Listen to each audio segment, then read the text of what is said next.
ಭಾರತದ ವಿರುದ್ಧ ಕಾರ್ಯಾಚರಣೆಗೆ ನಮ್ಮ ನೆಲ ಬಿಟ್ಟುಕೊಡಲ್ಲ. ಪಾಕಿಸ್ತಾನಕ್ಕೆ ಸಂದೇಶ ರವಾನಿಸಿದ ನೇಪಾಳ ಸರ್ಕಾರ. ಪಾಕಿಸ್ತಾನಕ್ಕೆ ನಮ್ಮ ನೆಲದಲ್ಲಿ ಅವಕಾಶ ಇಲ್ಲ.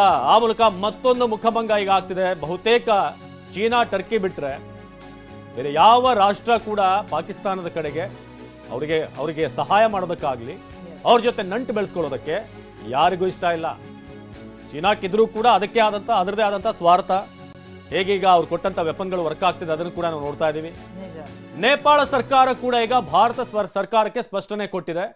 ನಾವು ಯಾವುದೇ ಕಾರಣಕ್ಕೂ ಪಾಕಿಸ್ತಾನಕ್ಕೆ ನಮ್ಮ ನೆಲೆಗಳನ್ನ ಕೊಡೋದಿಲ್ಲ, ಯಾವುದೇ ಸಹಾಯ ನಮ್ಮ ಕಡೆಯಿಂದ ಇರೋದಿಲ್ಲ. ಸೊ ಪಾಕಿಸ್ತಾನದ ಅಟ್ಯಾಕ್ ಏನಿದೆ ಈಗ ಸದ್ಯಕ್ಕೆ ರಾಜಾರೋಷವಾಗಿ ನಾವು ಅದು ಮಾಡ್ತೀವಿ, ಇದು ಮಾಡ್ತೀವಿ, ನ್ಯೂಕ್ಲಿಯರ್ ಬಾಂಬ್ ಇದೆ, ಇಂಥ ಹಲವಾರು ವಿಚಾರಗಳನ್ನು ಅವರ ಸಚಿವರುಗಳು, ಮಿನಿಸ್ಟರ್ ಎಲ್ಲರೂ ಕೂಡ ಹೇಳ್ತಾ ಇದ್ರು. ಆದರೆ ಇದೀಗ ಯಾವಾಗ ದಾಳಿ ಆರಂಭ ಆಯಿತೋ ಆಗ ಪಾಕಿಸ್ತಾನದ ನಿಜವಾದಂಥ ಪವರ್ ಏನಿದೆ ಅದು ಎಕ್ಸ್ಪೋಸ್ ಆಗ್ತಾ ಇದೆ. ಇವತ್ತು ನಿನ್ನೆಯಿಂದಲೂ ಕೂಡ ನಿರಂತರವಾಗಿ ದಾಳಿ ಆಗ್ತಿರೋದು ನಾವು ಗಮನಿಸ್ತಾ ಇದ್ದೀವಿ. ನಮ್ಮ ಅಟ್ಯಾಕಲ್ಲಿ ಒಂದು ಎಥಿಕ್ ಇದ್ರೆ ಅವರಲ್ಲಿ ಯಾವುದೇ ರೀತಿಯಾದಂಥ ಎಥಿಕ್ಸ್ ಇಲ್ಲ.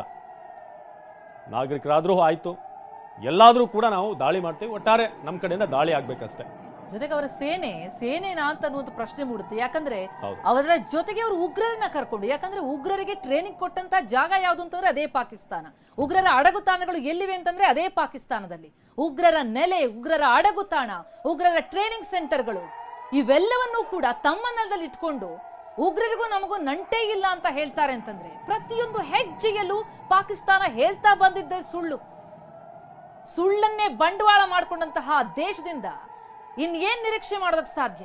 ಯುದ್ಧ ಅಂತಂದ್ರೂ ಅದಕ್ಕೊಂದು ರೀತಿ ನೀತಿ ಅಂತ ಇರುತ್ತೆ. ಆದ್ರೆ ಪಾಕಿಸ್ತಾನದಿಂದ ಅದನ್ನ ನಿರೀಕ್ಷೆ ಮಾಡೋದಕ್ಕೆ ಆಗಲ್ಲ. ಅದು ಗೊತ್ತಿದೆ ಭಾರತಕ್ಕೆ. ಹಾಗಾಗಿ ಭಾರತ ಎಲ್ಲ ರೀತಿಯಲ್ಲೂ ಕೂಡ ಸಜ್ಜಾಗಿದೆ, ಸನ್ನದ್ಧ ಆಗಿದೆ.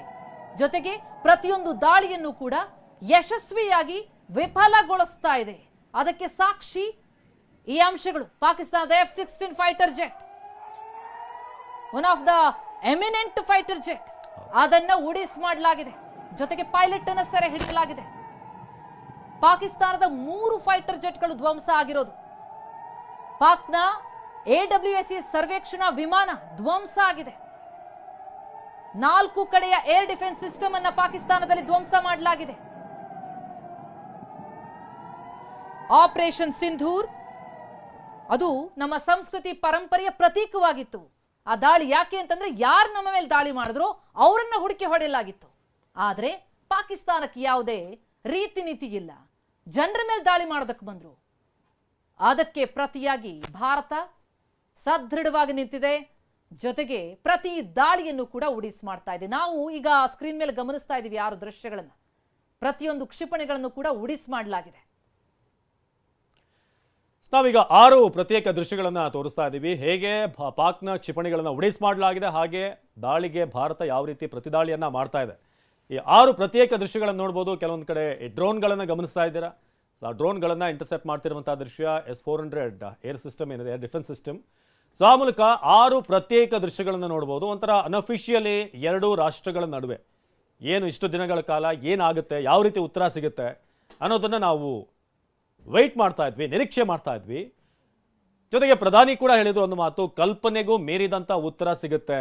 ಯಾರ್ಯಾರು ಈ ಅಟ್ಯಾಕನ್ನು ಮಾಡಿದ್ದಾರೆ, ಯಾರು ಅಟ್ಯಾಕ್ನ ಹಿಂದಿದ್ದಾರೆ, ಅವರು ಕಲ್ಪನೆ ಮಾಡ್ಕೊಳ್ಳೋಕ್ಕೂ ಕೂಡ ಸಾಧ್ಯವಾಗಬಾರ್ದು ಅಂತ ಒಂದು ಉತ್ತರ ನಮ್ಮ ಕಡೆಯಿಂದ ಸದ್ಯದಲ್ಲೇ ಸಿಗುತ್ತೆ ಅಂತ ಹೇಳಿದರು. ಅದೀಗ ಆರಂಭ ಆಗಿರೋ ಲಕ್ಷಣ ಕಾಣ್ತಾ ಇದೆ. ಈಗಾಗಲೇ ನಾವು ನೋಡ್ತಾ ಇದ್ದೀವಿ 6 ದೃಶ್ಯಗಳನ್ನು. ಇದು ಕೇವಲ ಸ್ಯಾಂಪಲ್ ಅಷ್ಟೇ.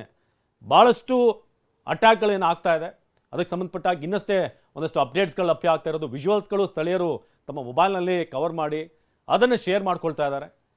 ಸೊ ಈಗ ಸದ್ಯಕ್ಕೆ ನೀವು ನೋಡ್ತಾ ಇದ್ದೀರಾ, ಒಂದಷ್ಟು ಏರ್ಪೋರ್ಟ್ಗಳನ್ನು ಕೂಡ ಸಂಪೂರ್ಣವಾಗಿ ಬಂದ್ ಮಾಡಲಾಗಿದೆ. ಲೂಧಿಯಾನ, ಕುಲು ಎಲ್ಲ ಏರ್ಪೋರ್ಟ್ಗಳನ್ನು ಕೂಡ ಸಂಪೂರ್ಣ ಬಂದ್ ಮಾಡಲಾಗಿದೆ. ಜೊತೆಗೆ ಯಾರಾದರೂ ಈ ಪ್ರವಾಸ ಮಾಡುವಂಥವ್ರು ಇದ್ರೂ ಕೂಡ ಸದ್ಯಕ್ಕೆ ಸ್ವಲ್ಪ ಹೋಲ್ಡ್ ಮಾಡೋದು ಒಳ್ಳೆಯದು. ಯಾಕಂದರೆ ಯಾವ ಸಂದರ್ಭದಲ್ಲಿ ಎಲ್ಲಿ ಏರ್ಪೋರ್ಟ್ಗಳನ್ನು ಸದ್ಯಕ್ಕೆ ಲಾಕ್ಡೌನ್ ಮಾಡಲಾಗುತ್ತೆ ಅನ್ನೋದ್ರ ಬಗ್ಗೆ ಇನ್ನೂ ಕ್ಲಾರಿಟಿ ಬರಬೇಕಾಗಿದೆ. ಹಾಗೆ